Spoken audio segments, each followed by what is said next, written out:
Man, why does this keep happening? Hold on. I'm here. I need to change my mic again. It's always being... It's funky. Let's try this again.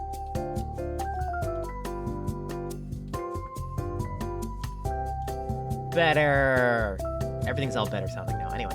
Hello, everybody. Welcome to another stream. My name, of course, is Alma Hexblade, your head guildmaster and chief barista, and we made it to another Friday. Hello, everybody. Congratulations on making it to another Friday. I hope you guys have been well. I've been kind of... That's all I'm going to say, just kind of... this week. But hey, I'm getting better. It's Friday. Why is there no reason to celebrate? And thank you for celebrating with me. So let me see here. It's Finding Out Friday, of course. Everybody's favorite semi-educational show where we learn things. Anyway, let's see. What are the topics for today? VHS tapes, microwaves, clip art, the Dutch, the slowly encroaching march of time and the end of the universe, and other stuff. Hopefully we'll be able to get more in today, but, you know, we gotta get started somehow. So let's dive in without any other hesitation. I almost did the intro perfectly right. Good on me.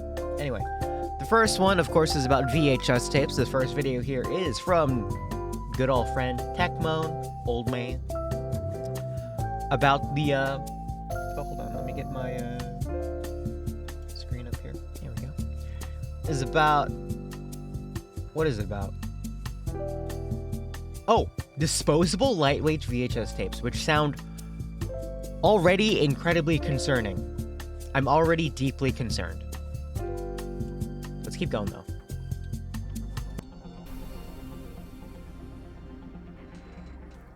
This is a VHS cassette, but it's not just any VHS. This is a V-Lite cassette. What's so special about that? Well, as the name suggests, V-Lite, it's very light. Why would that be Is that useful? what the V stands for? Let's take a look. Wow, that is light. Wow! The cassette was created, as its patent application states, to fulfill the enormous demand for inexpensive and lightweight limited-use video cassette cartridges that are suitable for mailing. According to an advert that I can only access the summary of, it only costs 20 cents to mail a V-Lite tape. Okay, let's weigh up the difference, literally, between a standard VHS cassette and a V-Lite cassette. So we'll start off with the standard one. This is a 4-hour tape, and on these scales that weighs 215 grams. A V-Lite, well, So this is basically the Diet Coke of VHS tapes. grams. One of the main uses of the V-Lite cassette seems to be direct marketing campaigns, with the recipient often being encouraged to watch the tape for a chance of winning a prize. This excerpt from Billboard mentions 20,000 V-Lites being mailed out for a campaign to promote a direct-to-video children's animated short. The maximum running time of a V-Lite tape seems quite limited. Looking through the titles listed on Discogs, the longest running one I can find only has 3 music videos on it. So I think we should compare this against something more appropriate. This is just a promo thing. It's got a small amount of tape on here, perhaps the lightest standard VHS tape I've got in the house. So remember, 51, 52 grams for the V-Lite. This, well, still around about 2.5 times as heavy. So yeah, the V-Lite is a very light cassette. Now, I think the only reason that this wasn't thrown away long ago is because at some point somebody miscatalogued it. On the side here, there's a sticker that says it's the Great Gatsby. I couldn't understand why they'd say that. But in reality, this is just a promo for a Great Gatsby TV movie that's appearing on January the 14th. In with this, there's also a bit of a competition where students can enter and win a trip to a set of a future A&E production and an opportunity to appear as an extra. I wonder who won that. Department grant for their school. On the back here, it does mention this is a genuine V-Lite video cassette, and it's important to play. Remove the tear-away door and tighten the videotape if it has become loose during shipping. To tighten it, simply rotate the right hub in a clockwise direction and then insert the cassette into the VCR. And what you do with normal VCRs. So let's just get this shrink wrap off. Now, one thing that they did to reduce the weight down, and it's mentioned quite a lot in the patent application, is regarding the door.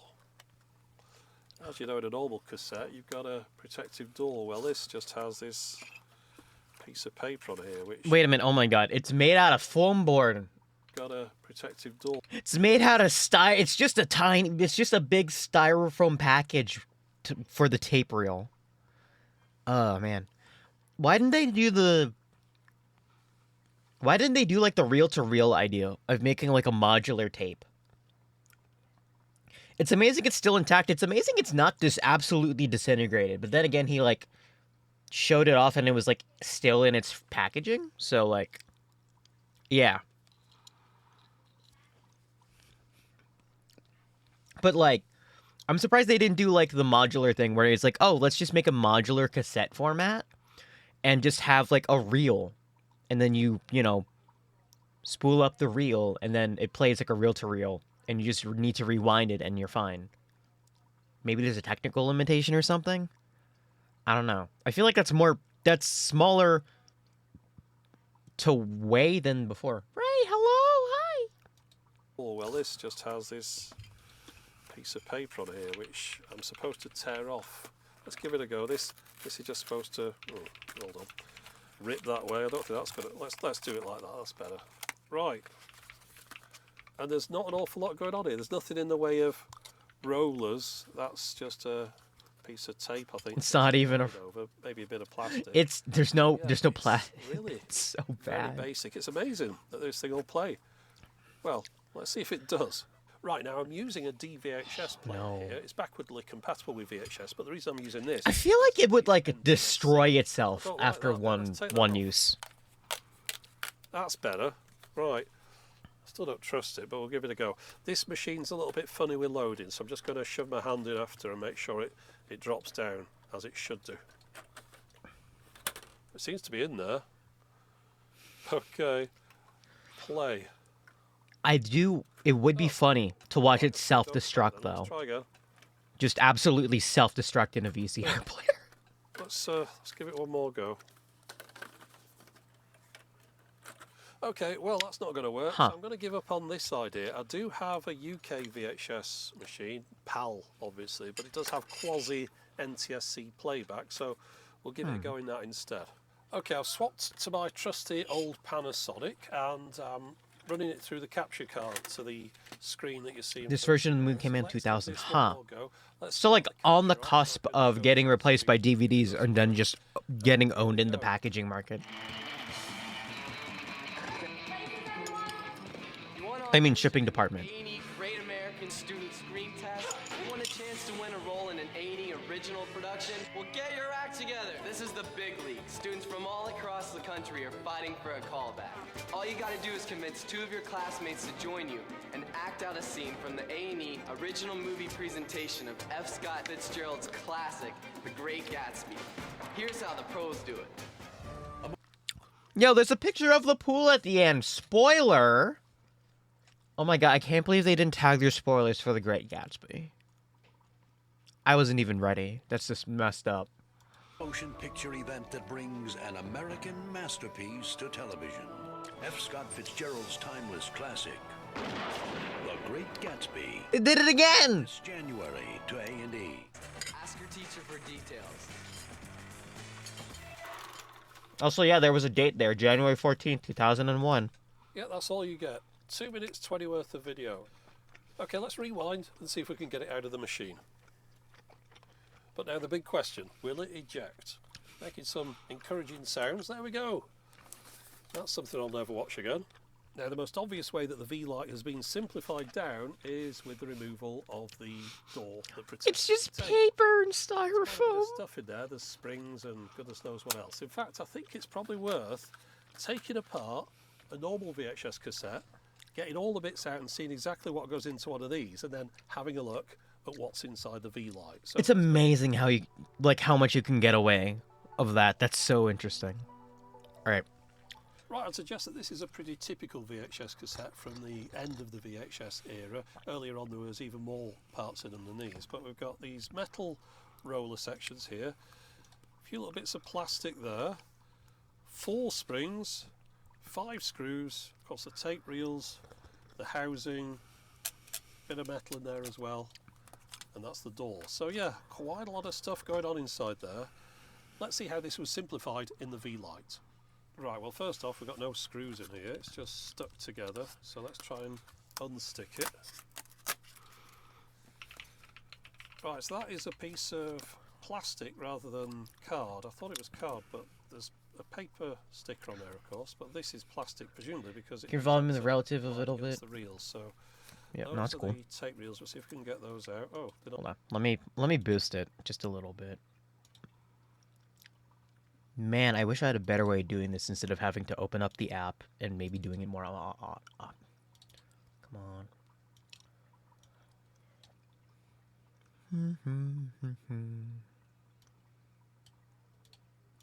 Not even sort of fully formed. Those are springs to hold them in position. And then these should there drop out. I also know that Techmoan does kind of So that's get his videos a little bit quieter than usual, so I'm sorry. It's, That's why I always have about subtitles. 15 minutes or so. And the rest of it is really just extruded polystyrene. We've got a piece of plastic around the outside here again. And these bits are sections where the tape is gliding over. Is that metal or felt metal? That? No, It's hard plastic. so Same with this piece then. carefully trying to take about a styrofoam packaging. That seems to be stuck to the other side. So Oh my let's peel goodness that me. off. Oh Yes, my there you god. go. Most of it is just polystyrene with Why is it just real polystyrene? layout, but it worked. It very much depends upon which bit of publicity you read from the time the V-Light The lost meeting, he just I'm sure he archived it video cassette before he format destroyed or that. A recyclable video cassette format. Those are two very different things. Based upon what it's made up of, plastic and polystyrene, I would suggest that this is not very recyclable. In fact, I had a look online just to see if this extruded polystyrene can be recycled because I wasn't aware it could be. It turns out on an industrial scale, yeah, it's kind of possible, but for you or I, if we had some polystyrene packaging in the house, we've got no one who'll take it off us and process it. No, it just ends up in the normal rubbish, the non-recyclable rubbish, and therefore ultimately probably ends up in landfill. And just think how many of these were produced for just that one promotional campaign for children's animated 30-minute movie. 20,000 were sent out. Those are probably still around somewhere in landfill sites. And that's just one campaign. I wonder how many other campaigns went out that maybe even sent more things out than that. It's Just imagine like a Borg cube of these guys in like the ocean, just kind of floating. Oh, that's terrible. perhaps fortunate then that the timing of the release of the V-Lite was very unfortunate for the company, but perhaps fortunate for the rest of us, because Are you the finding patent out? was applied for in 1995. Yes, Avery, I am finding It out. seems like the first titles that Also, used hi, this format Brandon. turned up round about 1997. Well, 95, 97, there's also another format that came out in between those dates, DVD. Now, the DVD took quite a few years to become the standard video consumption format, but as soon as it There it appeared, is. clearly the V-Lite's days were numbered, and within a few years, if you'd Our wanted savior. to send a video out to a load of people, it's far more likely you'd have mailed them a DVD than you would a VHS. But then again, it's perhaps around this time that it's more likely you'd start putting little video clips up on the internet on one of those newfangled website things. But in fairness, it would take up until perhaps the mid-2000s before video on the internet became really a viable thing for many people to watch. However, if you wanted to promote something, you wanted people to look at a campaign, you could just put a website up, you could put some information on there, a few nice pictures. It's a lot easier than Watching this and then watching the disposable DVD video that he made, or no, not that he made, the one that Technology Connections made, is like the worst shot and chaser I can possibly imagine. I was like, oh, we had V-Lite so we could distribute these out and they could only be used once. Thankfully, DVDs came in. And then for some reason, people thought disposable one-time use DVDs were a good idea too. Man, I'm glad the internet's now here. sending out a load of videotapes to people. So yeah, just create one. Why didn't they just make like a... How much digital space, how much digital video could you put on a floppy disk? I'm guessing not a lot. trying to think of other solutions to this problem, and I'm like, one website and have the people come to you instead. Could you put a 2 megabyte Somehow, the video? V-Lite cassette managed to hang on into the early Maybe. 2000s. I don't know. On Discogs, they've got a list of the V-Lite tapes that people have catalogued. Have you seen the one on there. top right? And there's I've a Mariah not. Carey Oh, that sounds video cool. that's from 2002 that came out on V-Lite, but that seems to be the last one that I can find. Now, it's possible that quite a few viewers from the US remember V-Lite cassettes being posted through the door. Every computer had I've CDs at never this seen point. them before here in the UK. Yeah, then This was sent why not? in the US. Wow. I don't think they ever made their way over here. I don't think making an argument for V-Lite at this point is viable because literally everything was up against it. Like DVDs, CDs, the internet. It was like the last hurrah, and then everything just dogpiled on them into inefficiency and obscurity. Here. We're not really a country where we get a lot of these mass mailings of things that have some value to them. Yeah, you get loads of junk mail, but it's just paper. It's Yeah, not zip. really Oh yeah, zip physical disk. documents like this. I saw a zip It's disk amusing, drive though, when you once. look at this now, thinking that back in the day, it's only 20 or so years ago, you I could want a send zip disk now. as many households in the US as you wanted a VHS tape, and you could pretty much guarantee that it'd have the equipment to play it on. I think nowadays, if you sent out VHSs, people wouldn't know what you were doing. But also, I mean, if you sent them anything, if you sent them any physical format, you can't That was the guarantee cool shit. nowadays that It people still have got the is. equipment to play it. It's all flipping smartphones and online video and all the rest of it. And it makes me feel very old, this, because just the idea of saying to someone, oh, back in my day, we didn't have all this YouTube business. Oh, no. If we wanted to watch a 3-minute video, we had to write off for it and get it sent in the post, and the postman would deliver it about a week later. Yeah, a bit of an exaggeration. But still, just the idea of having a few minutes worth of video posted to you, it's just ludicrous now when you think about it. Fortunately, Ludicrous I don't have to active. take 200,000 copies of the video that you're watching Good now, gag. so I can send Good them out to gag. all the people that are likely to view this from my subscriber list. I can imagine that would be a bit of a hassle. I'm sure there's some people that would quite like getting a videotape, but yeah, generally it's a lot easier if people just go on YouTube and click on the video that they want to see. It is progress, and in this case, it's progress in the right direction. If we were still in this kind They were of not era, floppy. Yeah, no, they this were tool, like of course, wouldn't be able to exist. I Flip wouldn't be able this- to make these flip videos, but also I wouldn't be able fudge. to make this video without the help of Scott from California, because he's the guy who sent this over to me. So thanks to Scott. Yo, wait, is But that merch? is it for the moment. Yeah, hold As up. always, thanks for watching. Yeah, hold up. He has merch now? Since when did he have merch?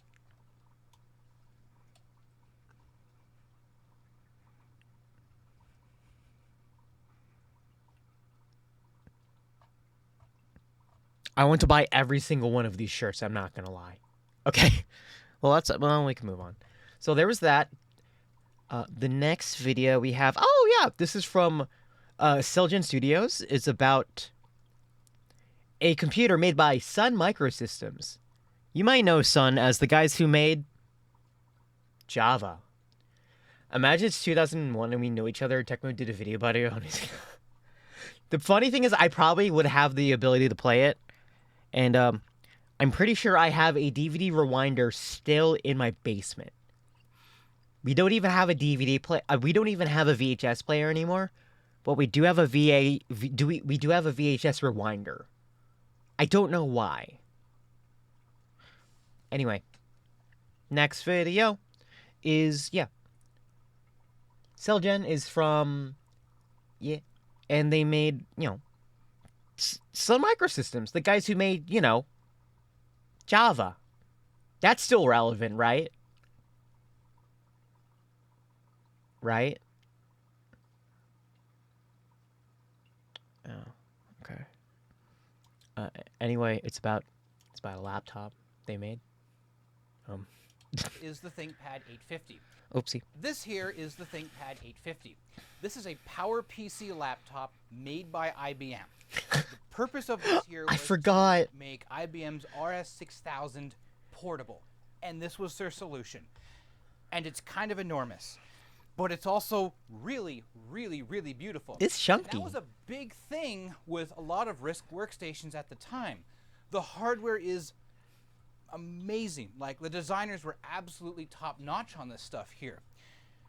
But while they could make amazingly nice-looking hardware, the software side of things was usually kind of dull. I'm not going to lie that I have a fair number of products from the likes of Sun Microsystems, IBM, HP, and DEC Compaq. They're visually beautiful machines, but the Unix underpinnings are really not all that great. And in fact, they stayed kind of static, while in the PC architecture, they were doing some pretty great leaps and bounds. This here is the ThinkPad 380D. Oh, they're so This here chunky. uses the Pentium processor and runs your selection of MS-DOS, Microsoft Windows, or IBM's OS/2 operating system. Ooh. It is significantly cheaper than the 850, and there's a far larger variety of software for it. Chunky. And this is just one unfortunate thing that we're going to be seeing here, is that while you could make amazing RISC workstations, and you could make them relatively fast and not that much physically different dimension-wise than what you were also undermining yourself with, they had to bring the cost down somewhere to make these systems compete. I have an with eligibility for these last that's systems. just as chunky. In the early 90s, Oh, what are you? Sun Microsystems would have systems like this. What is that? SPARCstation IPC. It runs on their own SPARC architecture, and It's adorable, by the way. I'm not saying this guy's bad or anything. Look how cute he is. He's so cute. He looks like if a Smash Burger and a Gonk Droid got together. It's like a tiny little Gonk Droid. It's a Smash Gonk Droid. I love it. It looks like a turtle. This is called the 411 lunchbox form factor. Lunchbox? It looks like a lunchbox. It is amazingly small. Square. Stand on top of this. Don't actually stand on top of these. But you can place a monitor on top of one of these, and it'll support most of the weight of the monitor. Wait, what do you mean drive most? On the front of it and on the back, you actually have an impressive amount of expandability. Oh, This wow. also was several $1,000s. This was not all that competitive when compared to a PC. It's but in the early 90s, the PC cute. was still pretty slow, so this could actually still compete against the bigger leagues from Hewlett-Packard and IBM. But by the year 2000, this was no longer price competitive. I don't think at it's all. ever And relevant they had at to that do point. something about that. And there were products in between. I'm going to use the Ultra 60 here, for example. But we're going to go a little bit newer. And while I love this whole frog design thing that they were going on with, they were going to go away with that because they had to make something that was cheaper to stay competitive. Java wasn't going to save them. I guarantee you of that. This is the Blade 100 from Sun Microsystems. Okay, we're getting somewhere. This is the very cost-reduced model of their Blade series machines that began to enter the market in the year 2001 and the year 2002. There's actually a fair number of sacrifices Sun had to make in order to bring costs down that went into this machine. And you know what? For the most part, I guess it wasn't that bad. Well, until you hit performance, at which point you realize cost reduction hope the burn gets also better. went down to the CPU level, so it's not a fast machine. Remember, for ice packs, 20-minute on, 20-minute off. Here you were. Base models of this machine started at $995 and went up from there. Sure, so it was under $1,000. That's actually quite competitive. Pretty good. But the quality I found out of working the at W machine was that they had a definitely 70 took server a somewhere in the nosedive. building. The first thing here, you can get this with Everything used to run on That Sun. was a good cheap option. This has an LCD on it. This LCD is 1280 by 1024, and even though it says Sun Microsystems on it, it's actually manufactured by Samsung. So it's a fairly standard Samsung display. Okay. on in here. Oh, just Samsung display. Okay. Yeah, that's fine. Sony had been manufacturing CRT units for Sun and every other vendor pretty much at that time as well. Deeply unsurprised. It's VGA. Ooh. We'll get back to that. The keyboard is probably one of the flimsiest things I've ever had to work with. This is fantastic. It's the Type 6 USB. It is amazingly cost reduced to the point like it's flexible. It is amazingly flexible. Like it's creaky. Oh, it's nasty. I heard a snap when I got scared. Key switches, okay? Oh my god. The build quality of this otherwise is garbage. And you also may notice why it's got these two like horrible yellow purple teeth colored keys here, yeah, this has actually been rebuilt from 3 separate Type 6 keyboards. Like, this thing is just that kind of crap. And oh man, these were the only 2 keys that's sufficient because why does it bend? These too hard. The keys themselves are brittle. They just dissolve and fall apart. And what? It's not a great keyboard, but it was cheap, so I guess it was something that you could bundle with your machine. What? The mouse is a pretty typical. How bad is mouse. This one here is pretty badly yellowed, but it was really the only thing I can get. It's a ball mouse. That's fine. Ball mice were still a thing back then. Optical mice weren't coming in. Sun Microsystems part. There's really not much to say about it. It's a mouse that's 3-button. Oh, right. The keyboard. What is it? And the mouse are USB. Ooh. Finally, we come to the early 2000s. We in there.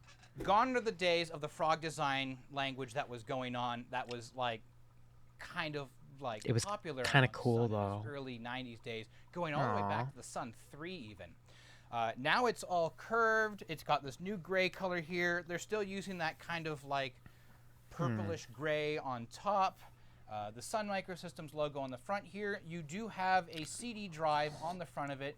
You also have a floppy drive down here, and you also have a smart card reader. Smart cards were this thing that began popping up much more in the 90s, and the idea here is we're not talking about banking transactions. We're talking about 2-factor user authentication. Anyone can have a username or password, but only one person, technically, could have the smart card to use to validate who is logging in is, in fact, you. And it wasn't just the Blade 100 that had it. Oh yeah, they still have those now, right? Smart cards? This is the Sunray 1.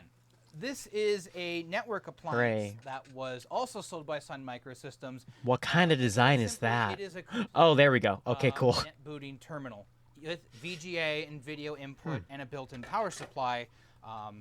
It gives you a remote. The dock is wide. I was like, what kind of dock is that? I was like, oh, it's a thin client. Okay, that's fine. It looked wild. I'm sorry. Session and would boot off of one of Sun's other systems. I have an Enterprise 3000, which would boot one of these. It's a very good aesthetic for early 2000s. But it also has a smart card. Smart card. And again, you can use your username and password to log in with that and then validate yourself with the smart card. You can then log out of this, take your card, come over to your Blade 100, plug that in the front. Almost putting it into the floppy drive. You're validated and you'll be logged in. Pretty much anything you can do I broke it. and that is accessible in the Sunray 1, you can also do on the Blade 100. Now, if we look at the back of the system, we get to see even more of the cost-cutting measures that Sun was trying to put in. Probably since still more servers, so they made a good thin client. It didn't work. This time, you see, we have a more standard variety of ports on there. Yo, is that FireWire? Parallel port. We have a standard serial port. No more of this DIN stuff going on. We have our standard audio connections in and out right here. Nice. We have VGA. So no more 13W3. Like, we can use standard monitors on this. And because it has USB for your peripherals, a USB KVM, which also supports VGA, now you can use those on there without needing any sort of adapters or proprietary nonsense to make that work. So that was technically less hardware now you had to buy if you wanted. I just kind of realized, me watching this video is a prime example why I will never expand my audience, and I'm okay with that. Use these in a large environment. You also received built-in 10100 networking on RJ45. Yay! And for some 10100. reason, we have FireWire built into this. FireWire was great when this came out because it would have still been USB 1 and USB 2 was still being finalized. I mean, these guys haven't. I mean, true. Considerably faster than the USB that was in here. But as like a VTuber? But that I can tell there's no software that's bundled with the system that takes advantage of it. Again, owing to the fact, like I said, all these Unix workstations have great-looking hardware, terrible software. The other thing that I'm noticing here is that we have an extra set of connectors in here. There's is that a sound card? Side of this thing. That's a sound card. For Sun. But what is new for Sun is those 2 boards in there. Don't worry, we're going to come back to those in a moment. Now, if I move the Sunray 1 out of the way, nice seeing you again. I'll put you back on your shelf. We open the unit up, and inside, it's even more cost reduction. Ooh, ooh, ooh, ooh, ooh. What's inside? What is that expansion board? So, the reality is the CD drive. Oh, it's a long boy. The hard drive that's in here as well, which. Look at that. Hold. No. No. Look at this long boy. It's like a Subway. That's a PCI card. Yeah, no, that's a PCI card. 4090 Ti's can eat my ass if this is this big. Like, eat your heart out. Oh my god. Also, there's the regular hard drive, and then there's an optical drive. Like, it's longer than an optical drive. I don't know what power supply that is, but it's not anything. Oh my... Old PCs are weird. It's like they had to do, like, tuck and rumble. They had to do, like, tucks and, like, folding. Origami folding to get stuff in place, and now we just have them all on, like, one board. It's so interesting. There we go. So... the reality is the CD drive that is in here, and even the hard drive that's in here as well, which yeah. fashion is this neat removable caddy on the side here. Oh, that's neat. This is all IDE, so no more SCSI. SCSI was high performance, but this was, like I mentioned with the CPU before, a low this flatbed PC machine. So yeah, true. Totally at home with this. I mean, nowadays we just get nice form factors and like sandwich builds, so that's PC cool. 133 SD RAM. Oh, we're getting was okay. Still kind of expensive, but considerably cheaper considering that Sun's previous products were using proprietary RAM DIMMs. Oh. This looks like a Socket 7 CPU in here. It is not. This is the Spark 2 CPU hiding underneath there at 500 megahertz. But we do have a Rage XL chipset over here. And then again, we have Rage XL graphics board that's living over here. I need to borrow a screwdriver for a second. So take it off. Take it off. Take it off. Take it off. Come on. And I'll take that out. Let's see what's underneath. This here to retract this retainer. Oh my gosh, that's a lot of PCI card, if you look at it from the top down, the first thing you may notice Why is it so long? We have DIMM slots right here. What? You may also notice there's a CPU socket here as well. Hold up. Reality is, hold up. What? This fancy PCI card is not a remote management card. What? This is an entire PC. What? This is the Sun PCI card. This was Sun's strange attempt to bridge the gap between their RISC Unix workstations and the PC world, which was still rapidly gaining and passing them in every way and manner. This board could be plugged into your Blade 100, and sure, you do have a full Solaris install right here. You can run DOM. Because the workstation, yeah, I know the workstation isn't using Intel. I'm just baffled that it's like, all the physical you need to run an entire PC here. I'm pretty sure this is also, by the way, like either a PCI slot or an ISA slot. ISA, a weird proprietary connector. And you don't even need the VGA port on the back of this here. The drivers and software that Sun provides with this card allows this to display whatever's running within your X Windows session. Don't worry, we're gonna get back to this. Only silicon graphics versus remember what I said. This is this software not being all that good. Absolute bonkers. That card just made this video so good. Here, it's strange because if you look at some of the jumpers here, can I zoom in on this a bit better? How many CMOS batteries are in there? That's like 3. Here. We do have some Sun chipsets hiding around here, but you start looking at some of the jumpers in here, and you see like Hummingbird CPU if all of the jumpers are open. What? But if you all short JP5, it becomes x86 debug board. What? Let's see, why on earth is that x86 debug board? The reality is what's happening here is that this is a strange form factor that wasn't used exclusively by Sun Microsystems. And in fact, to remove the... This is a strange form factor. Yeah, no, I would have never guessed. The motherboard. Oh, what the? Yo! That's all there is. And you just have this enormous edge connector at the bottom. Oh. Another board. So Sun was doing something weird here. I don't know a lot of information about this, but obviously that's cool. This here had an x86 evaluation board that could switch into its place. That goes in, the lever locks it. You know what's also interesting about this? Sure, you may notice right here, I've already done the battery modification. Yo. The CR2032 on top of the NVRAM. Oh, okay, cool. There's a second CR2032 right on the motherboard itself. Why is it there? Why? Why? There's already there. The clock's running in here, isn't it? What's that one doing? So you have your 3 PCI slots, which are hiding over here, and you have a little bit more expansion. But other than that, there's nothing else to it. It's basically a PC that's been converted to Spark, that I can tell. Huh. Well, that pretty much does it for the hardware, because we were getting to that point where the hardware was so standardized and so commoditized. I really love how bonkers this guy is, though. Not gonna lie. That means I really have no choice now. I have to show you the software. How bad is it? Before we go any further on this, we have to stop. You're about to watch some screen recordings which aren't necessarily all that great. Oh boy. So before you go and complain down in the comments that it doesn't look all that great, that's a budget restriction. This here is an OptiBase VGA capture pod.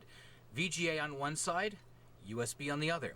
This is actually a first generation Epiphin VGA to USB adapter. I mean, they're revolutionary and it's a nice little tiny pod here instead of like complicated capture cards and stuff like that, but it's still pretty primitive. So you get low frame rates and it's interlaced video. I'm sorry, I can't afford a more modern VGA to USB pod which can do all of that on the fly with no problems and a nice high frame rate. Anyways, back onto the video. Okay, so I've now... I mean, he could have done the thing where he literally just takes a video camera and records the screen like it's 2007. The easiest thing to do next is I'm just going to turn it on with a single power switch on the front.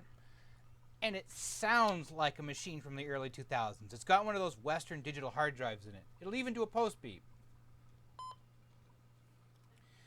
And then as I'm waiting for the video to come up here, it's doing its self-tests. I can't see anything here. The floppy drive's not doing a seek.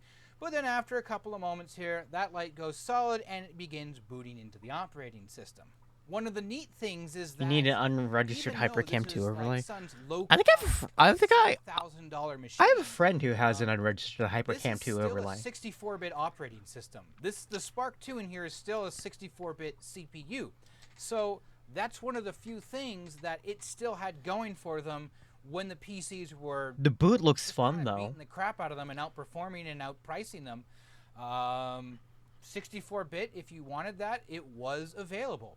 64-bit on the PC didn't come around really until, like, the mid-2000s, and that's with, like, the Core 2. Wow, this boot interface is so interesting. Which was beginning to be phased out. The Pentium 4 was coming in, and you had, like, other CPUs from Intel and AMD, none of which were 64-bit yet.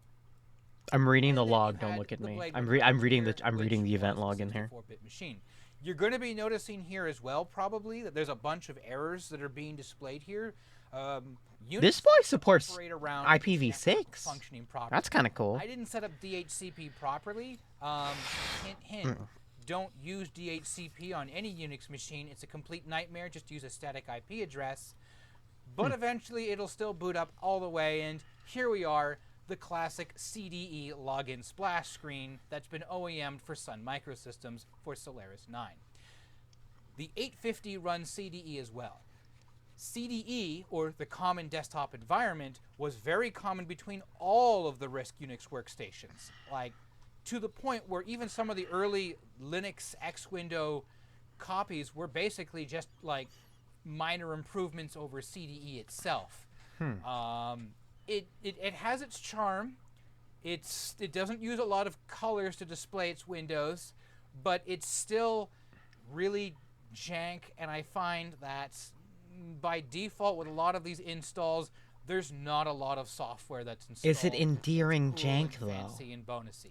Silicon Graphics is the exception. I wonder if it's endearing. Silicon Graphics had been very good at supplying not only demos, but like there was just all the software available that even today I can recognize what it is beyond just Illustrator and Photoshop in Softimage. You could get AutoCAD for this. You could get AutoCAD for any number of other machines. And, well, sure, open source software is a solution for this problem.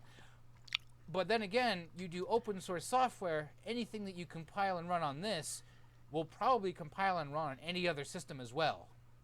Okay, so I'll log in here. And we come up, CDE version 1.5. We are using display PostScript in here as well. That was just a thing that Sun was paying licensing on. What's Adobe PostScript?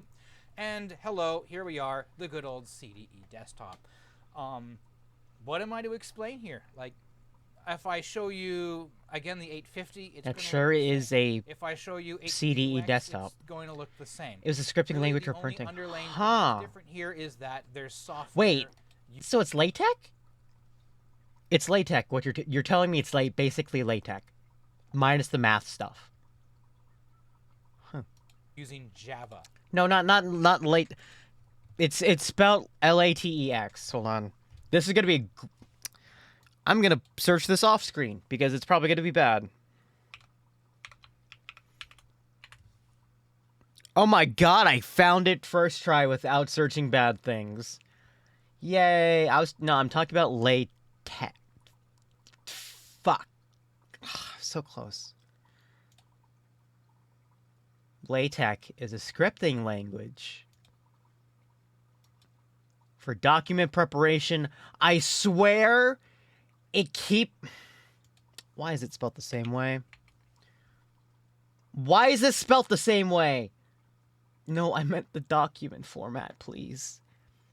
It's the thing that makes you it's the thing that lets you do the funny math stuff and the funny science stuff in a format that doesn't look like complete garbo.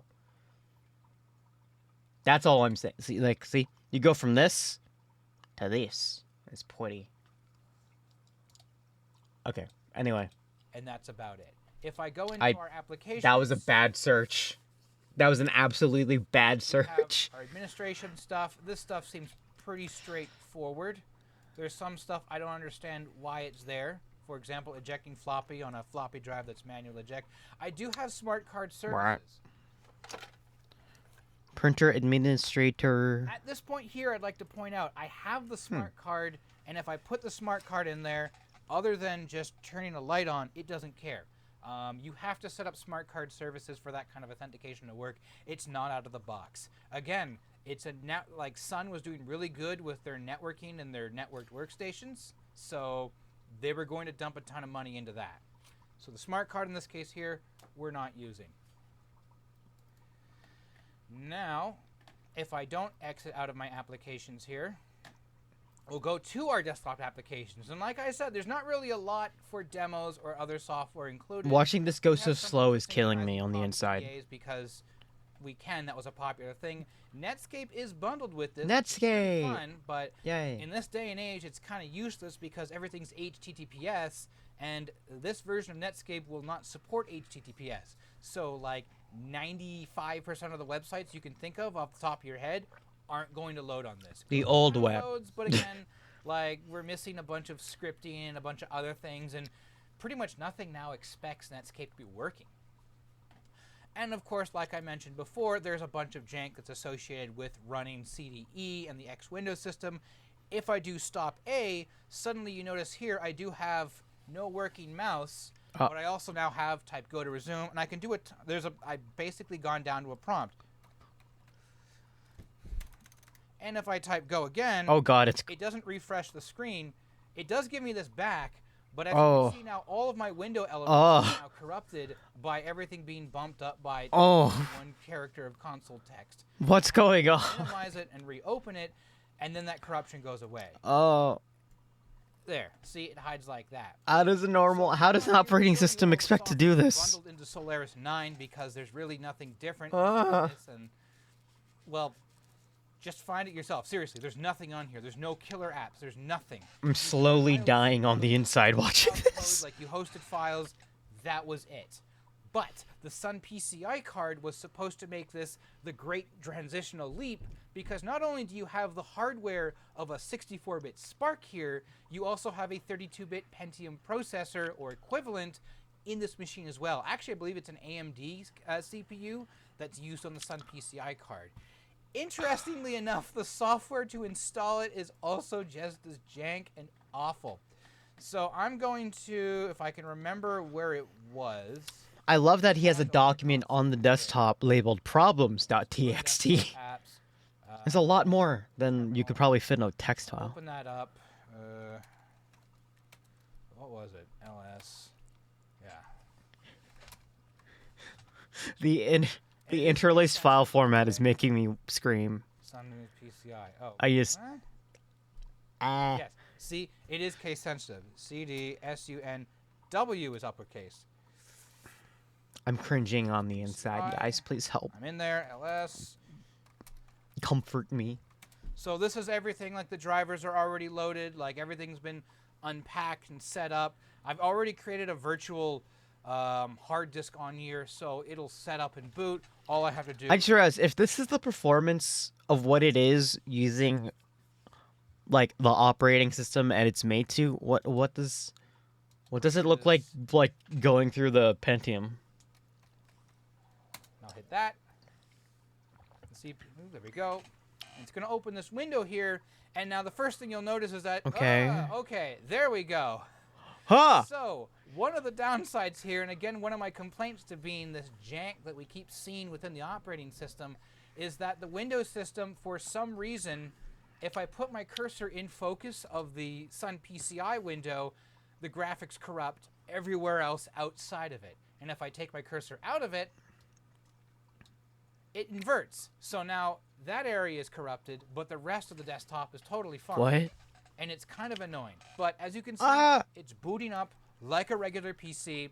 It's booting into MS-DOS, but it's not booting into MS-DOS because for some reason they didn't license it. It's running Caldera OpenDOS version 7, which is a DRI thing. So, and everything about here, like all that's fine. And it runs like a PC. Now, of course, to use it like a PC... This is very much the opposite of getting forced onto light mode. It's getting forced into the shadow dimension. We have a CD drive and a floppy drive, so we can load stuff into there. We can run Windows, we can run DOS. It's fantastic. Kind of. I'm going to take this floppy disk here, and I'm going to put it into the machine. Okay. So, yeah. Does it pass through? I know this floppy drive works because this floppy drive here, I was able to format using the Solaris floppy format utility. And yet, if I try and specify that floppy drive within the Sun PCI, it doesn't work. Well, we can go up to the options. This is really annoying, by the way. I can go up to options. This is making my eyes bleed. And I have nothing regarding the floppy drive. What? At all. But I do have the ability to attach a CD-ROM drive, which is interesting. So volume dev aliases CD-ROM 0.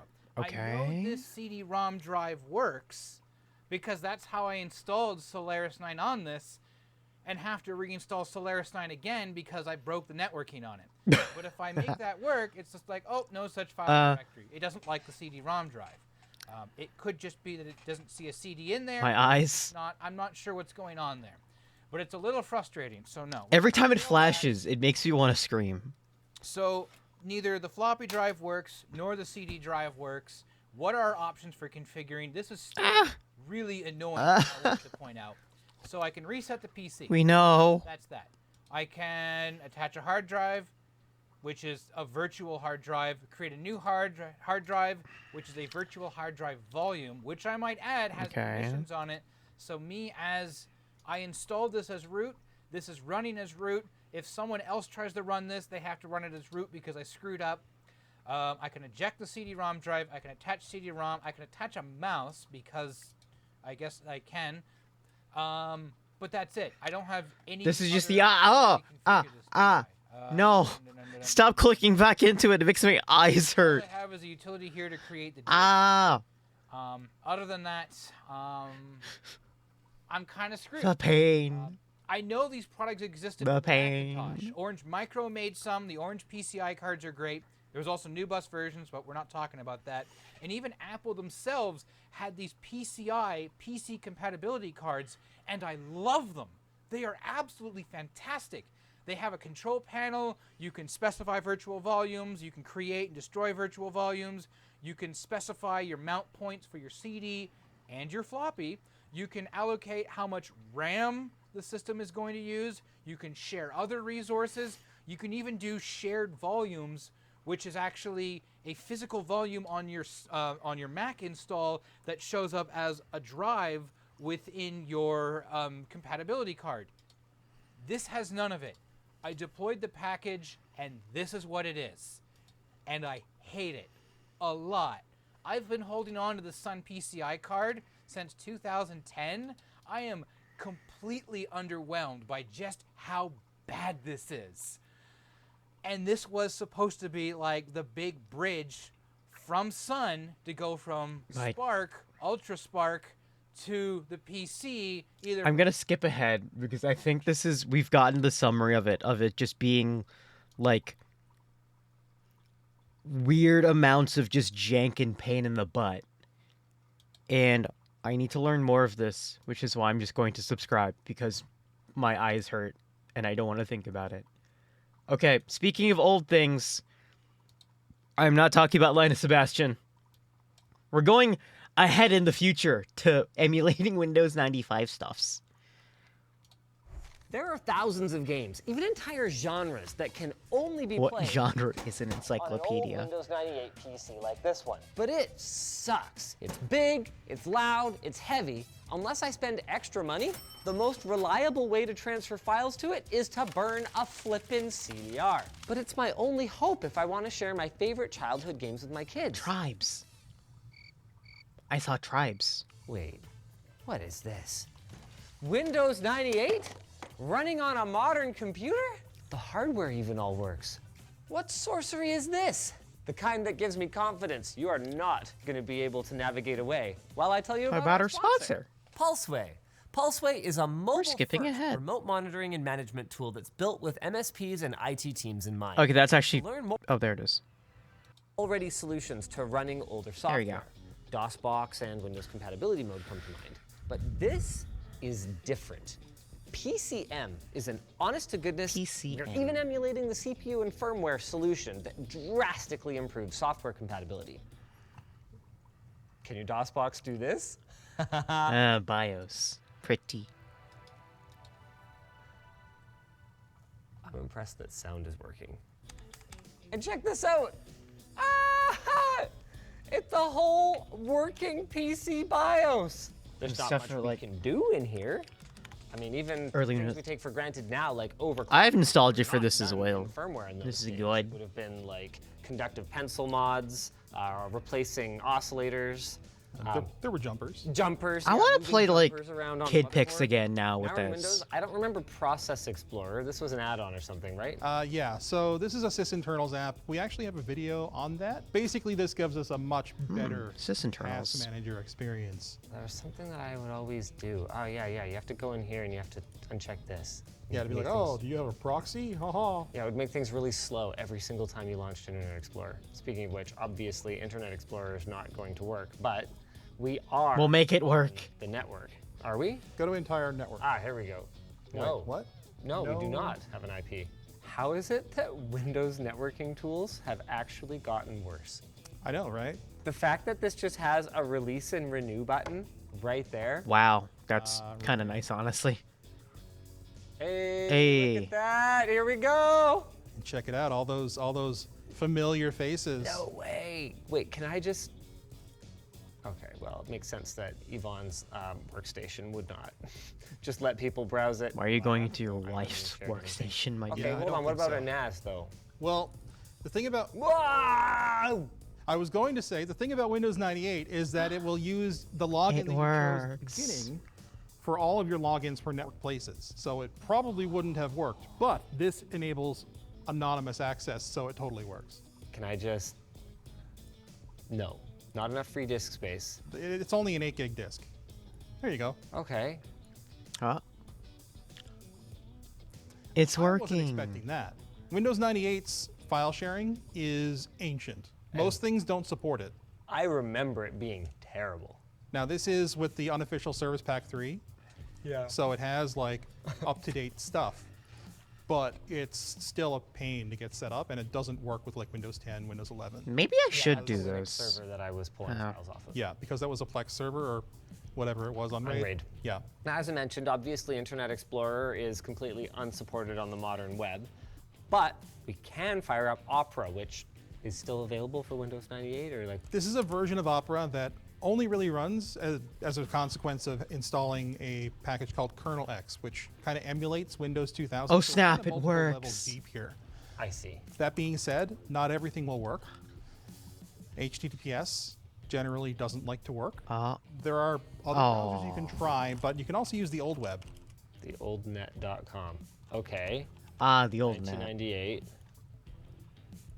How have I never seen this before? I love the old net. There it is. PC97.com, baby! Netlink Computer Inc., your one-stop computer and internet store. The store that I used to work at, ncix.com, this was their original domain. Click here for more options. Wow. That was my job. Much later. The software that enables all of this, PCM, was originally written by Sarah Walker as an open source project that, as we saw when we were booting it up, uses the I think I just got original this BIOS game. ROMs for I mean, yeah. motherboards and GPUs. I want this. to I want to emulate use the this so hardware in bad, its though. entirety. And there is a shocking amount of hardware supported. Ooh. Everything from the original IBM PC and plasma display luggables, all the way up to the Pentium 2, with pretty much everything in between. Cyrix And support. for a wide variety of both sound Yo, we could and play video Quake. games, some of which are really obscure. I think what's most impressive, though, is how easy it is to set up. The user interface is so intuitive that with no guidance whatsoever, I managed to stumble my way through it in about 15 minutes, after which I had my kids playing the Magic School Bus Explores the Solar System like it was 1990. Yo, I need to find like my old Helped a Lego little Racer bit. stuff. used I need to Windows play 98 this. back in the day, I need this. And I wrote down explicit instructions for how to use it on my underwear, which, by the way, is now available on lttstore.com with new patterns. Now, because it emulates the original hardware and not just the environment like DOSBox does, you can run basically any software from the time period, including Windows and even alternative operating systems like OS2 and BOS, which has been nigh impossible to do up until now unless you used very old virtual machine software that provided virtual devices that were compatible with these old OSs. And even then, you're not running that old software on a brand new machine, which clearly isn't a problem here. On a 12900K, Anthony has set up a period-accurate Windows 98 SE virtual machine, complete with Pentium 2 CPU, Voodoo graphics. MediaFX Voodoo 3 GPU, and a sound card that can do EAX for the full Win98 experience. That's a really big deal, because a lot of games in the Windows 98 era not only used 3D video acceleration, but also used audio acceleration to enhance the overall immersiveness. Something that Windows Vista dropped support for I entirely. remember needing an audio It's time to play some games. card. Anthony, you didn't tell me we were gonna go off script because I have to play Road Rash. I had to install all these games to test them and make sure that they all worked, you know? And as a little surprise, I guess I left them installed. I'm so excited. I love Road Rash. Oh, I'm so excited. Let's go. Oh, you slowed the ISO. What Okay. you guys are looking at right now is how you put a disk into the drive. It just uses a virtual CD-ROM, so as long as you have those ISOs on your host computer, you can pop them in We're playing. and race. I'm gonna teach Abby how to do this, and we're gonna go through BibleLand.com Even just or whatever it was I told her about earlier. good. The arcade version, no character selection, no bike shop, no unnecessary gossip, just pick a race and go. Man, remember when you could actually just play a racing game? Yep. Okay. I remember us trying to do this, and it did not work This is it. Are you sure? because it was just way weird. I'm pretty sure Oh you wait, yeah, can't get a because first this is me. person. But if this is better, then I think we could do this. Oh, no, it's Has either some? side. It's either side. Just that was the old gamer stance. It wasn't WASD, it was the arrow keys. You had everything clustered around the arrow keys. Oh, I'm gonna kick this cop. You'll never catch me, copper. Oh, get out of here. And I mean, it looks like, huh? No, crap. Proper local. I know, me too, right? Yeah, you don't want to be on the sidewalk. Sidewalks have real bad time. Yeah, there you go. Oh. Not good. It looks like this is road rash. still software Back to your bike. acceleration, 3D acceleration Oh though. no, the cop got me. There's a lot of like, These FMV segments, no. there's a lot of I love these vertex segments No, popping. like here's the thing, that what it's guys. called? Playing old games Muted. might not impress you much. So what, right? You're running a PC game on a PC. Want a cookie? And I can see why a lot of people would take this sort of thing for granted. Odds are that a lot of old Windows software you try to run will work on newer versions of Windows. Emulate Power VR. It's thanks to an incredible Hey, what's amount Power of software VR? engineering that goes into making Windows backwards compatible. One of my favorite stories comes from the 90s, when Microsoft discovered a bug in SimCity that caused it to crash on Windows 95. Their solution was to actually build a mechanism to detect if SimCity was running and then temporarily alter Windows memory management to work around it. Isn't that incredible? Let's try MechWarrior 3. Sure. That's hardware accelerated, actually. Oh, whoops. Hold on. Yeah, you need the CD. These are images from my own CD collection, by the way. Alternative 3D FX. Oh, okay, okay. Now, I never. That's all I needed to understand. Let's see here. Sure. I don't remember much about this game, so that's cool. I do know the mouse. Yo. Holy crap. Yo. I didn't have a good computer back then, and I did not know that games looked this good back then. What's impressive about Fun mech this game. is that this is 3D accelerated. How do I help people wrap their heads around how cool it is that we are able to play a game on a Voodoo 3? Well, it no longer exists, and like Voodoo hardware only existed for a short period of time anyway. So like a lot of games that supported Voodoo hardware. I love when mechs move. Like OpenGL or Direct3D. So, you took out my leg immediately? Whoa, dude, with the snipe. You just got wrecked. Holy crap. Voodoo 3D accelerators were the best back in the day. NVIDIA had only just kind of started off the ground, and they weren't doing super great with their original NV1. ATI was still kind of trying to find their footing. But Voodoo only existed for a short period of time. Oh yeah, ATI. And so the fact that you can Oh no, do we need a story about ATI? And it's fully accelerated. Do the kids know? With all the features like bilinear filtering, which was a big thing back in the day. Otherwise, you had the chunky pixels that kind of warped around. Yeah. That was huge. And the fact that you can do this is massive. This is being emulated on the CPU. There's no GPU in this system. Now, I want to make this clear.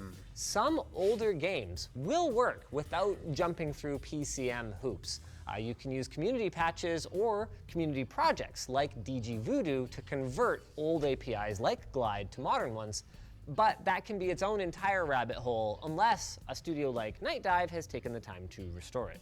I wouldn't expect Night Dive to do anything with this, but it's worth showing you guys just because this is an entire genre of games that I remember very fondly that simply doesn't exist anymore. These interactive learning experiences and multimedia storybooks were pretty much how a couple of my younger siblings learned to read. Oh, these are So cute. profit in it anymore. Speaking of Education. things that became unprofitable to the point of extinction, Encarta. encyclopedias. I mean, it sounds like a wild idea. Digital now, but encyclopedia. what if I didn't want my kids on the internet? There is no reason you couldn't use Encarta 98. Also, MindMaze is lit. Unlike Wikipedia, which you're definitely not encouraged to use these days at school, we were encouraged and in fact expected to use Encarta or like Compton's or whatever, usually Encarta. Just look stuff up and do our book reports or reports on. I had pretty much multiple. Tonsillectomy. Yeah, I know. I jived with these so bad. Foxes. Smallest member of the dog family. Let's go. Here's some pictures. It's so cool. Like, to call PCM a success would be selling it well short. But it's worth noting that there are other ways to do pretty much everything I've shown you so far, and I would be remiss if I didn't at least mention them. Probably the least painful way to play older games is in a browser. Many abandonware MS-DOS games are a 5-second Google search away and require no configuration. Oh yeah, whatsoever that's to get true. them. Wait, you could play the original Another Wipeout child on the Internet tutorials Archive? and Yo, runs hold up. perfectly on playclassic.games, Yo. which, aside from its obnoxious ads, seems to work pretty well. And those of you who were paying close attention probably noticed that this site, and the others like it, is simply using DOSBox, a free and open source DOS emulator that you can also set up and run for yourself without any ads. DOSBox DOSBox guide. runs on just about any modern operating system and can be used to run pretty much anything that ran on DOS or Windows 3.1, as long as you have the patience to set it up and troubleshoot it. And it's this troubleshooting that leads many original retro Wipeout. enthusiasts to simply acquire older hardware, hence scale.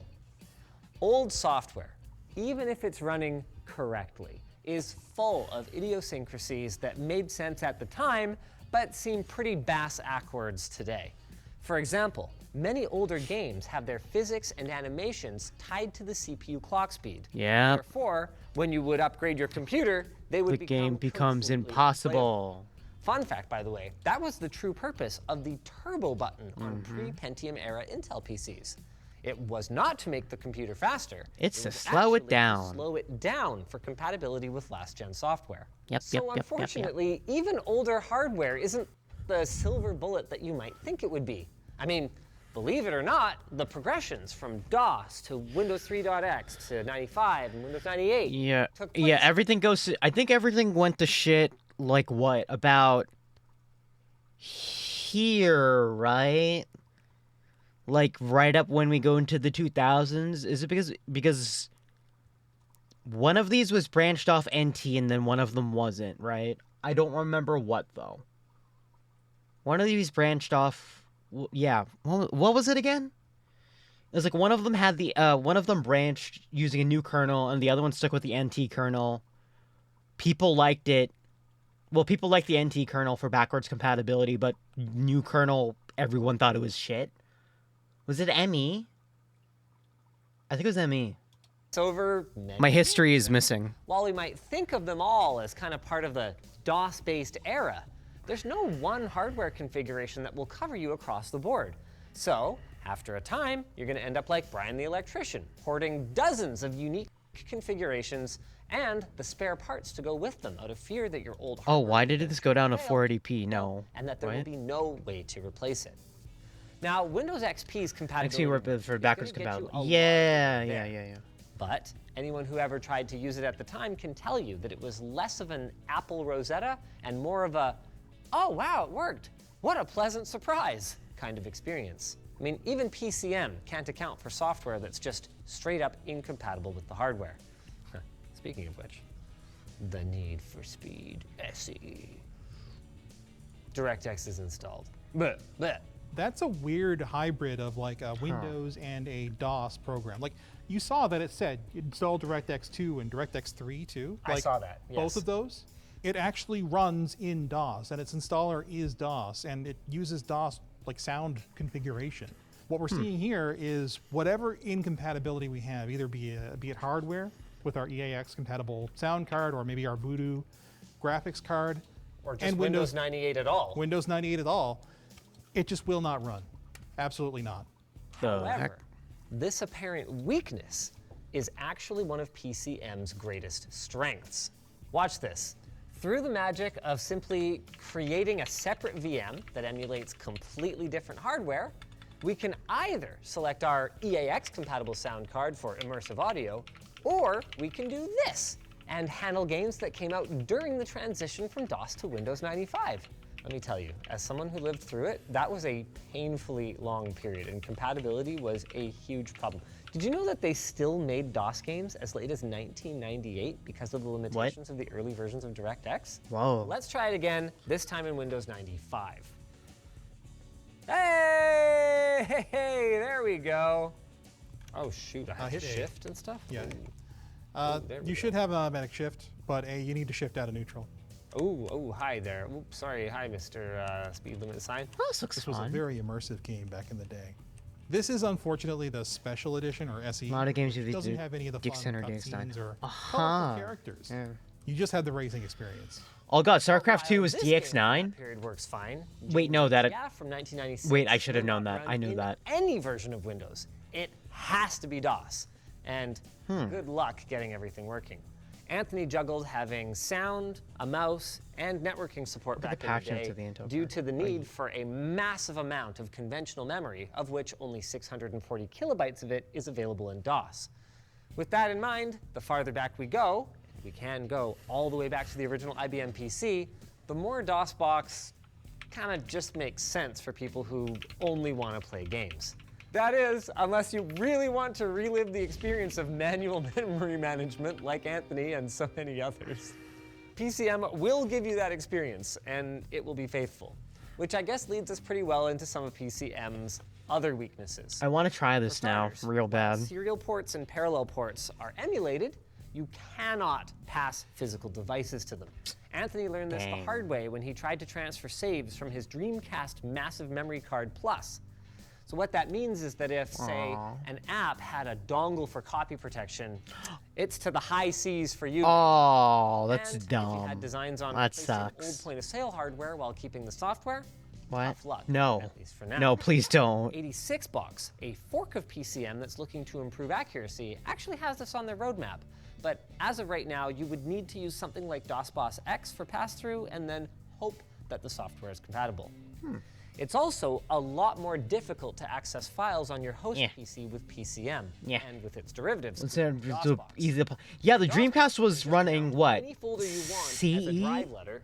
PCM is, for better or for worse, much more like the original hardware, requiring either a network connection or a disk. And unfortunately, while the network interface is emulated just could run fine, CE, didn't. and we were actually, you saw, able to transfer files, it couldn't see our host machine on the network. Maybe because they have the same MAC address? Like, we're not 100% sure what was going on, and the reality of it is that networking in Windows 98 wasn't great. So what some people end up doing is setting up an FTP server on a separate VM or something. But what we did was to use folder to ISO or any to ISO to quickly turn folders into disk images that then can be mounted inside the VM's virtual CD-ROM drive. I did not know this was software. But That's at cool. least it's something. Finally, there's the configuration. I did say that PCM was easy to use, but the problem is that there isn't as much granularity as you'd get in DOSBox. Things like setting the IRQs and DMAs for your sound devices might cause problems for you. And unless you're a fan of black borders or uneven pixels or Vaseline blur, you're probably going to need to use the OpenGL 3.0 renderer with the sharp linear 2x prescale shader from RetroArch if you want to get proper scaling. It also doesn't come with the ROM files that you need to emulate the old hardware because they're probably still legally protected. Yar har. The good news is that an archive exists on GitHub because at this point nobody actually cares, but you never know when some company will reach the verge of bankruptcy and decide that it wants to enforce its copyright from 1997 on its BIOS firmware. That would be a dick move. Maybe instead they should try getting money from someone like our sponsor.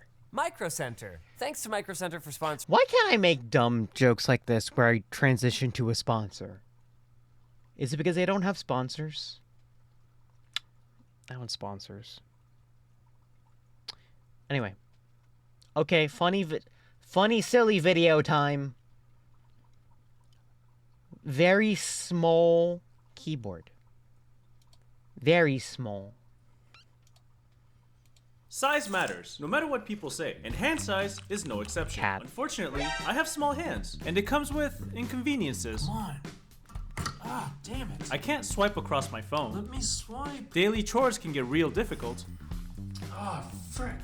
Are you kidding me? And I always lose at rock, paper, scissors. Rock, paper, scissors. What? How do I keep losing? Ah! But the biggest inconvenience of them all is typing on my keyboard. I knew that I would have to take matters into my own hands and build a tiny keyboard for myself. You're perfect. Suggestively touching the I may keyboard not screen. have the world's smallest hands, but as a challenge, I like to attempt and build the world's smallest keyboard. There's already a lot of tiny keyboards out there, but the one that caught my eyes was the Adafruit's mini keyboard. They claim to be 4.5 inches by 2.4 inches and has all the necessary keys that you would find on a regular keyboard. So our goal is to build a keyboard smaller than the Adafruit's. Now, is this the world's smallest keyboard? I have no freaking idea. I just want to make a shitty tiny keyboard. But if you do find a smaller one than this, leave a comment down below. I actually read all your comments, so please be nice. Before we build a keyboard, we should understand how a keyboard circuit actually works. And I think I know the perfect way to find out. First, let's set the mood and undress the keyboard. Oh my. Hey, circuit, what you doing? Yo. Tell us what turns you on. Hello? Hello? Am I getting ghosted by a keyboard? Come on, you said you were tired yesterday too. Whatever. I'll just read the wiki and learn it by myself in the washroom. Okay, jokes aside, a keyboard circuit is pretty simple. Also me, it's essentially too, two so. wires that connects and disconnects, controlled by the user. The connection is made when you touch the two metal contacts together, and this allows electricity to flow through. A keyboard switch is exactly like these two wires, but the two metal contacts are inside the switch. Pressing on it touches the two metal contacts inside together and allow electricity to flow through. Now, a keyboard circuit obviously doesn't have an LED inside for detecting switch presses. Oh wait, but it does have LEDs. It has a shit ton of RGB LEDs, but you get my point. point. Anyway, the keyboard has a processor instead of an LED for detecting switch presses, and when the processor recognizes that the switch is pushed down, it tells your computer to type the key. Talk is cheap. Let's build something. Oh, here we even got a tiny microcontroller already in there? Oh my. Here's a keyboard circuit that I made for demonstration. What are We have you? a single switch from before, but now it's connected to the processor, and this processor is connected to the computer via USB. So if I press on the switch, it should type the key that I programmed. F. Nice. Nice. We can also reprogram it to type entire sentences instead of just a single character. Notice how the switch can be replaced with anything, like the 2 exposed wires that we used before, as long as it can make a connection. And you can get really creative with this. But hold on, JK. Hold up, wait a minute. What is the processor actually doing? Because it looks like it needs to sense the electricity flow and measure the voltage when the switch is pressed and turn that voltage level into a digital signal inside the chip for the processor, but it'll need some code to make decisions on what to do with these digital signals and package those decisions into data packets that a computer can understand and send these packets to a computer through USB to indicate that a key press happened so that a computer can type it. Yeah. We're just going to label this entire thing firmware and sweep it under the rug and not deal with it in this video. But if you do want to deal with it, check out my GitHub. That's pretty good. Which has all the source code and design files. Now, you're probably thinking, that's great and all, but our keyboard has not 1, but over 40 individual keys. Well, that certainly is an issue since this processor only supports up to 20 keys. Ah, I know what we can do. Instead of using only 1 processor, we'll use 2 and connect 2 USB cables. Make it stop. Now we can Make it stop. 40 keys. And Make it stop. I know what you're thinking. I obviously miscalculated, and we actually need 3 processors. Bad. No. Stop. Since there's a total of 43 keys No. on our keyboard, and we'll need to connect USBs into our computer. Okay, that's a silly idea, of course. We're not going to connect 3 USBs to our computer just for a single keyboard, unless we use a USB. Stop, no. No, that's a stupid idea. We're not doing that. But instead, I'll give a quick rundown of how the circuit can handle multiple keys using numpad as an example. Here's a numpad matrix where the switches range from 1 to 9, and each switch has a unique position. For example, switch 6 has column 3 and row 2 as its unique position, and our processor is able to recognize this. But more importantly, notice how we only need 6 pins from the processor instead of 9 pins for detecting the 9 switches. Matrix. So it can be expanded for a keyboard with 43 switches, where we see that the circuit only needs a total of 15 pins instead of 43 for each individual key. There's also key matrices, they're cool. That's all I need to list of say. procedures happening in the background, such as scanning, anti-ghosting, and anti-masking, but won't be explained here. Instead, we're just going to call this entire thing embedded systems and sweep it under the rug. Now that we understand our keyboard circuit, let's go build one. Screw it. Let's just put everything under the rug. Honestly, valid for keyboard work. Cat. I mean, there's cool stuff happening above us, but also there's a cat.